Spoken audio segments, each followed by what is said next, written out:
you have some time to talk now, Commander? Let's hear it, Lieutenant. I'm always open to my officers. We've played it pretty close to the book so far, but we're a long way from backup.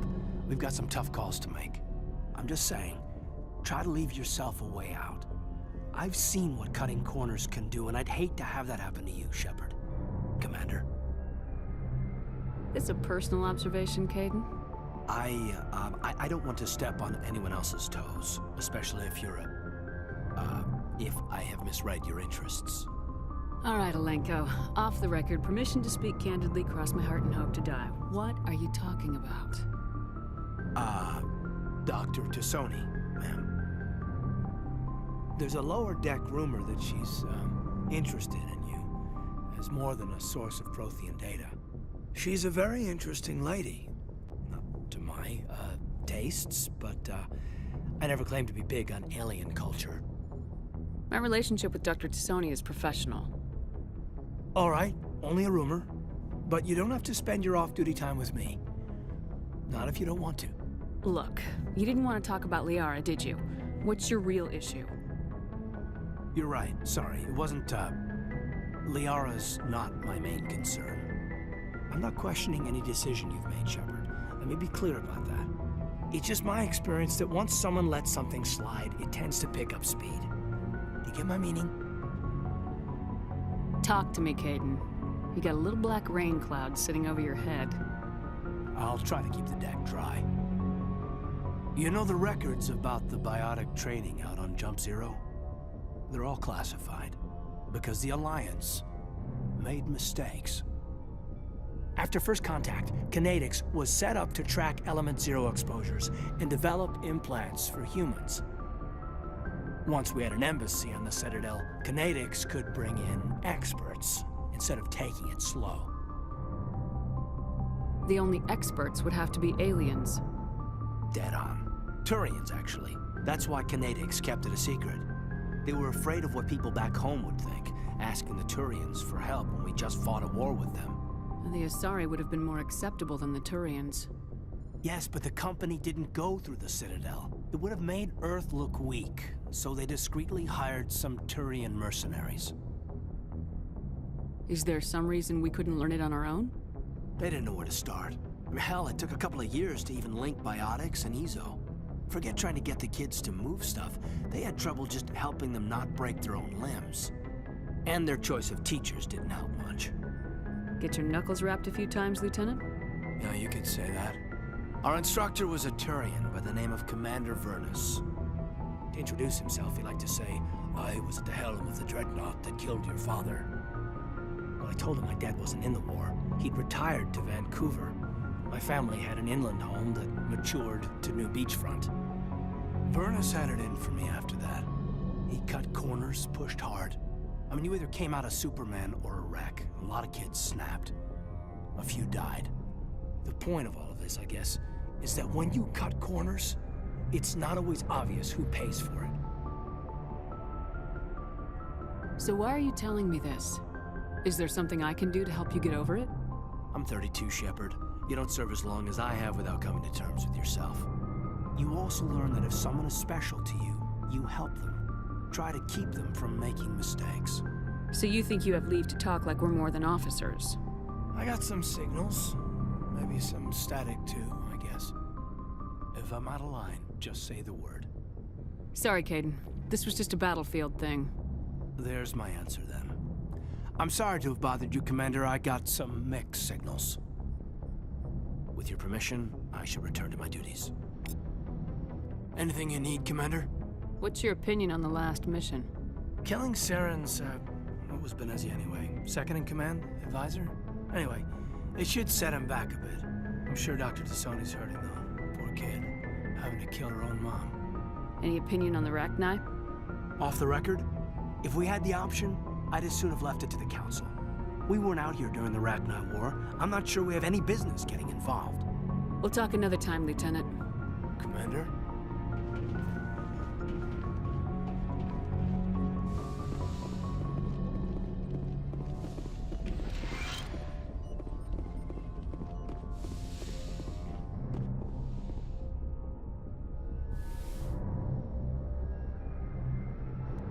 If you are here to talk about Benezia's death, you need not bother. She brought it upon herself. Don't pretend it doesn't bother you. She was your mother.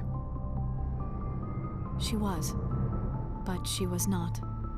I prefer to remember Benezia as she used to be, before she was corrupted by Sovereign's power. The best of your mother lives on in you. Her determination, her intelligence, her strength. That is kind of you to say. I appreciate your concern, but I am fine. Benezia chose her path, just as I have chosen mine. I am with you until the end, Shepard. Maybe we could pick up where we left off. You were telling me about your interest in the Protheans. Actually, I think I was talking about my interest in you, and making a fool of myself in the process. As I said, I am not used to dealing with people, especially humans.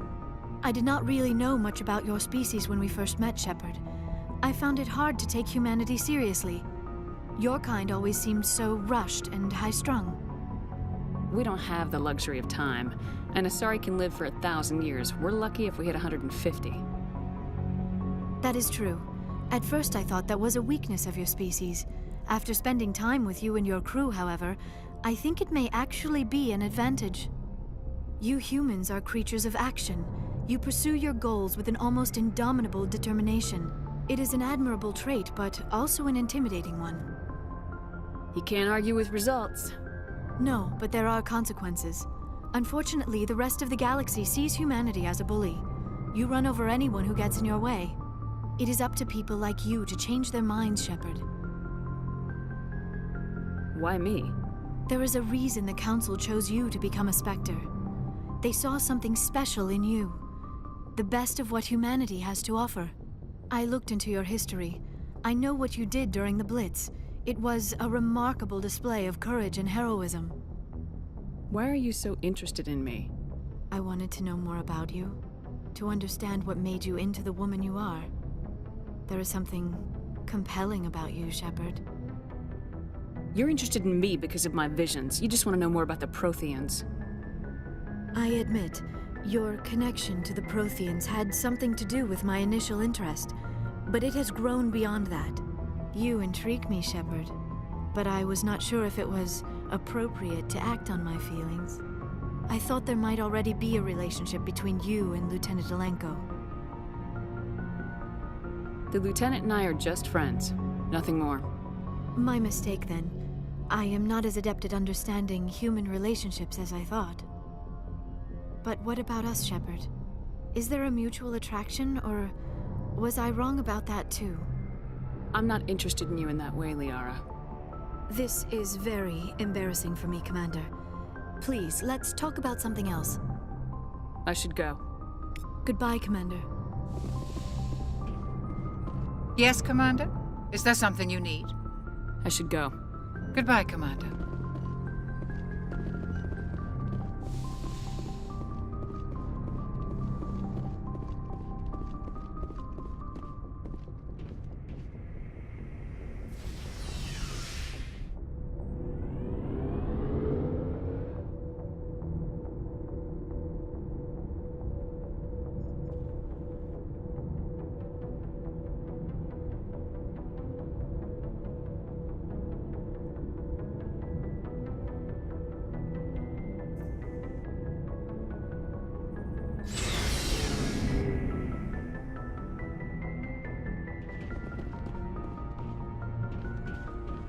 What do you want, Shepard? Why did you become a mercenary? Lots of reasons. Such as? Such as, I needed to get out of our system. I needed to eat. I needed to survive. Why not stay and help your people? I tried to help. That's why I had to leave. What happened? I was betrayed. I was head of a small tribe. We were trying to restore order after the war, but the other tribes were against us. They followed Jared, one of the few warlords who survived the war with the Turians. But he was old, and so were his ideas. He wanted to continue the war. He wanted us to fight, Turians, Solarians, each other. It didn't matter who, as long as we were fighting. What did you want? I just wanted Jared to shut up, to stop his ranting. I wanted him to stop leading the tribes astray. But he couldn't understand how much things had changed. We didn't have the numbers to go to war. Even if we did, the genophage made sure we couldn't replenish our numbers fast enough. I told them all to forget about war. We needed to focus on breeding, at least for one generation. And for a while, we were getting through. Some of the tribes started coming around. I take it the warlord didn't appreciate that. No, he didn't. He arranged a crush with the tribes, a meeting on neutral ground. He wanted to talk. We met at the Hollows, near the graves of our ancestors. The skulls of our dead laid bare to remind us where we come from and where we all go. It's as sacred as any Krogan place can be. Violence is forbidden. Sounds like a trap to me. You must have suspected as much. I did. But when your father invites you to a crush, well, there are some laws that even we hold sacred. Jared was your father? He was, until that day. We talked, but we didn't get anywhere. When it was clear that I wouldn't join him, he gave the signal. His men leapt from the graves of our ancestors like Krogan undead. The few that were loyal to me died quickly. I escaped with my life, but not before I sank my dagger deep into my father's chest. That is why I left, and that's why I'll never go back. You must have family other than your father. Don't you miss them? You trying to make me cry, Shepard?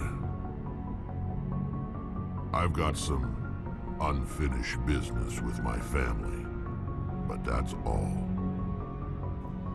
What kind of business? Before I left, I made an oath to my father's father. I swore to recover my family's battle armor. It was taken from him after the uprising. What's so important about this armor? It's a relic. Useless, really. But it was worn by 5 generations of my family before the war.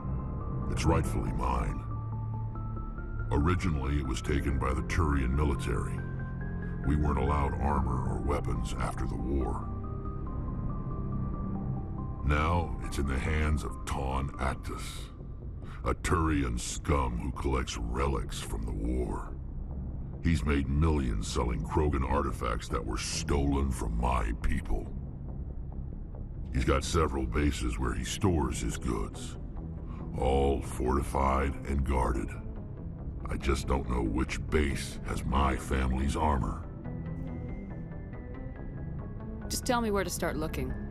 I'll upload the data to your nav system. But Commander, I want to be there when you find him.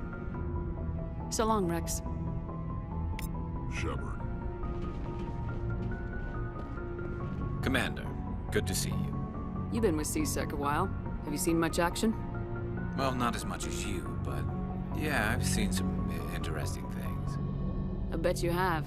Anything in particular that stands out? I remember this Solarian geneticist I was sent to investigate. That case was a bit disturbing. What happened? Why were you investigating him? I was tasked with tracking black market trade on the Citadel. Most of it harmless, nothing I needed to pursue. But during the course of my investigation, I noticed an increase in the trade of body parts, organs mostly. We usually get a few of those, but not the numbers I was seeing. We weren't sure if there was a new black market lab or if some freak was harvesting organs from citizens. You've seen this before on the Citadel? Every so often, some lab sells unwanted parts through the black market, but they're not as bad as the psychos. I remember this one Elcor diplomat we caught in my first year on the job. He was hacking people up and selling their organs, had the station in a bit of a panic. But this case wasn't that clear-cut. Turns out there was more going on than we first realized. So how did you figure out what was happening? First, we got a hold of a sample and ran DNA tests. The weird thing was, the match led us to a Turian who was still alive and was very convinced he'd never lost his liver. After a bit of digging, I discovered this Turian worked briefly for Dr. Salion, the geneticist. So I went to his lab hoping to find evidence of cloned organ development, but there was nothing. No Salarian hearts, no Turian livers, not one Krogan testicle. You're kidding, right? Why would anyone want Krogan testicles? Some Krogan believe that testicle transplants can increase their virility, counteract the effects of the genophage.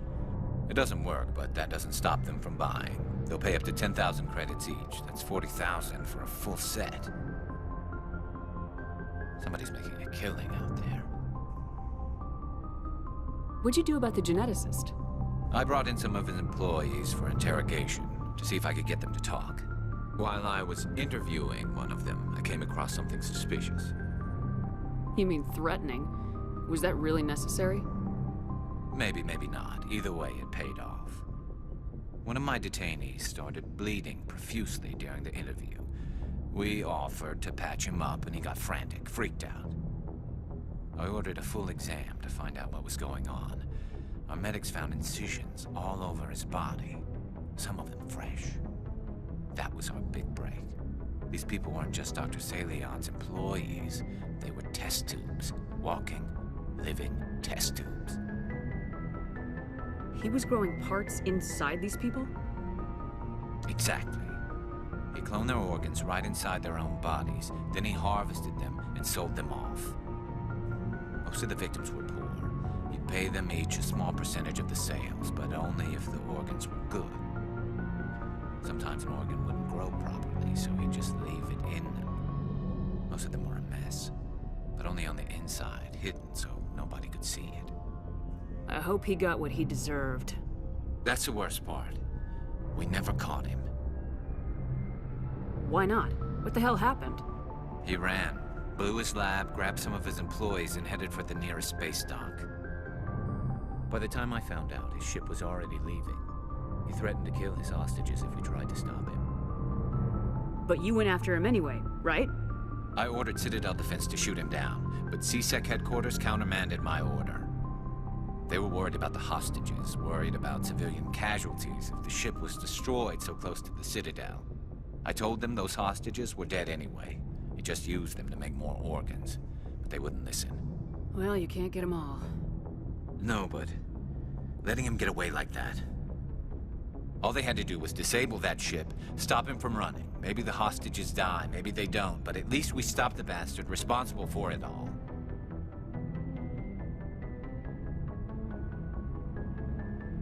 I suppose I can see both sides. But what's done is done. I suppose. Can't waste too much time worrying about it now. Just wish I could have stopped him. That's all. Do you have any idea what happened to Dr. Salion? I sent out feelers from time to time, hoping to find something. I thought I'd found him a while back. He changed ships and changed his name to Dr. Hart, his idea of a joke, I guess. I told the military, but they weren't convinced it was him.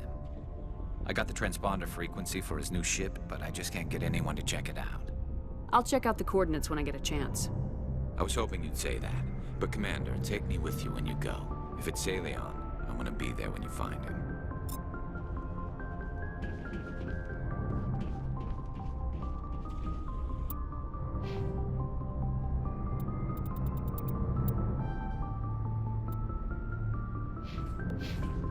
Commander?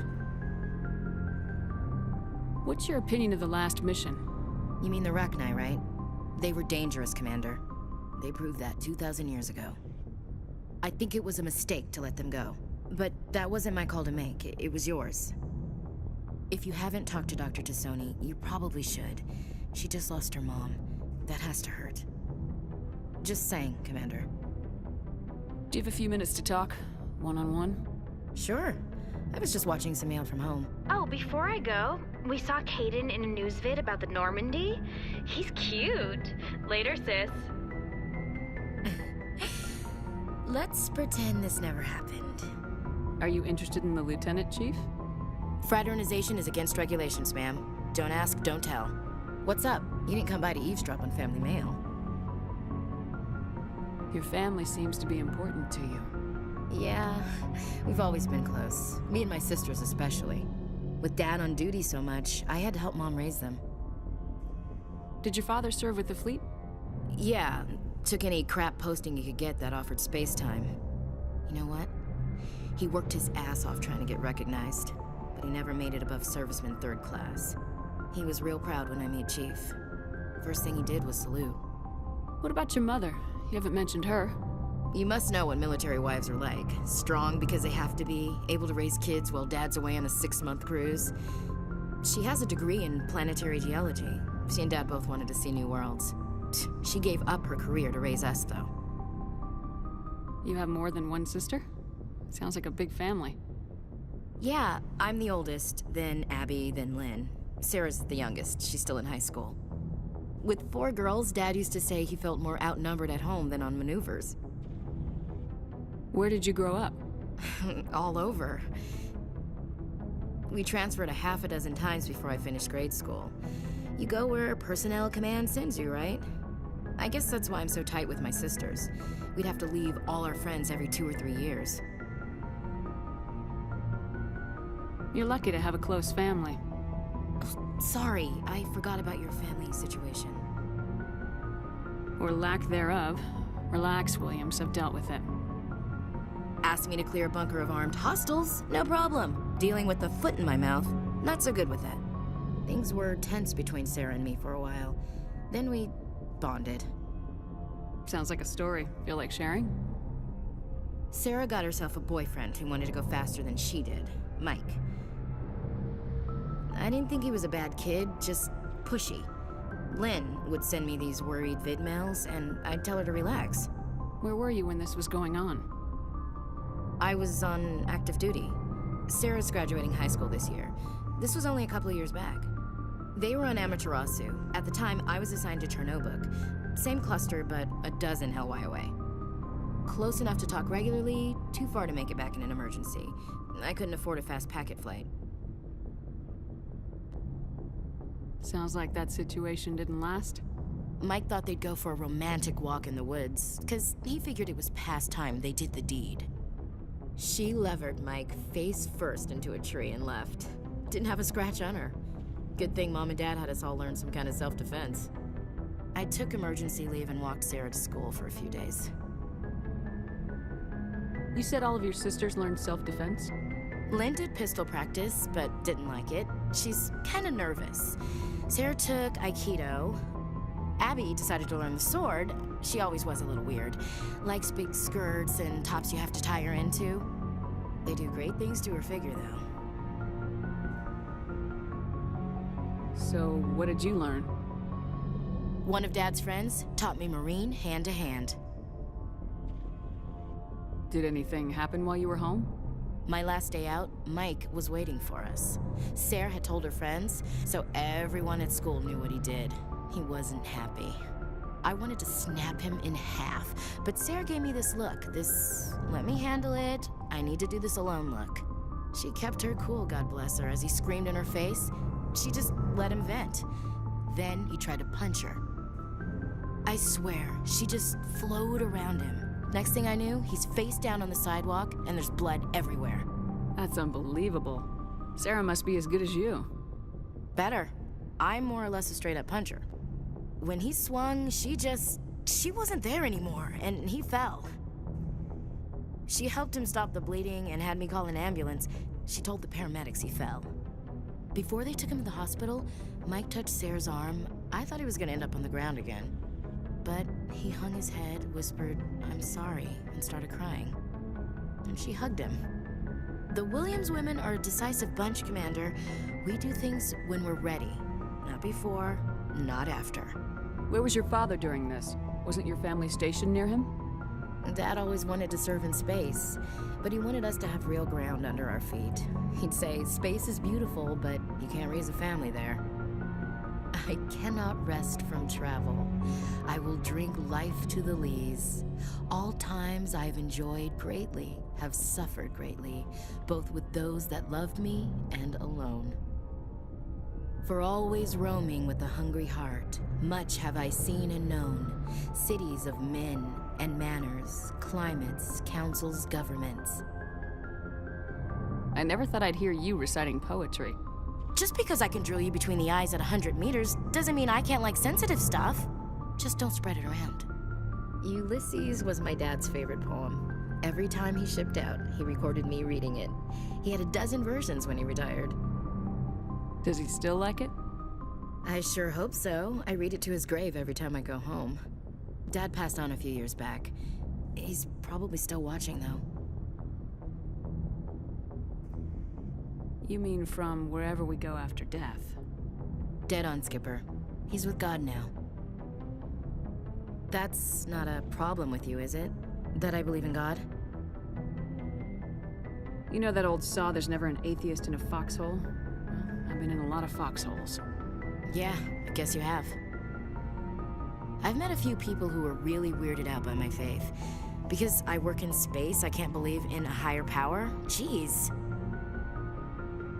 Hello, have you people looked out the window? How can you look at this galaxy and not believe in something? I should get back to my duties. Didn't mean to take up so much of your time. Dismissed, Chief. Ma'am.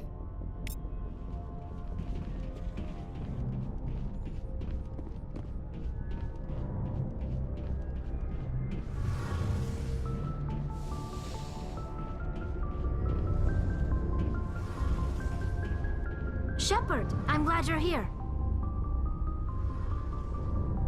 Good to see you smiling again, so to speak. I'm sleeping much better now. I guess I'm getting used to how quiet your ship is. I still think a lot about my pilgrimage, though. I know Theron's our top priority, but with all the worlds we go to, I was hoping to find something to bring back to the flotilla. What are you hoping to find? Usually, people bring back something like a derelict ship we can use for salvage. But I need something bigger. There's a lot expected of me. What's so special about you? It's my father.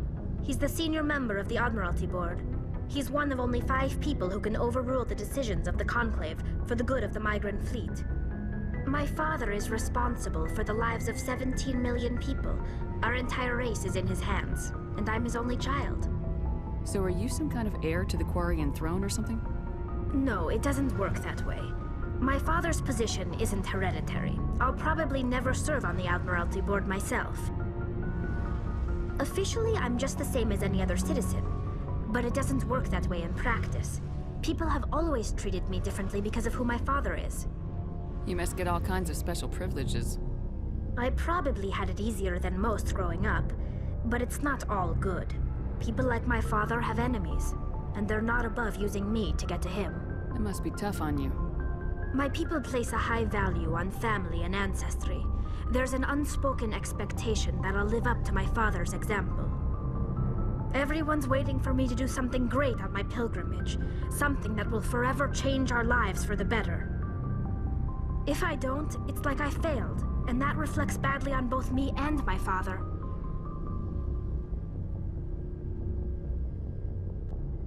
The work you're doing here is more important than anything any Quarian's ever done before. Yes, I know. But you have to understand Quarian culture. We're a very insular society. The events beyond the flotilla don't much matter to the average citizen.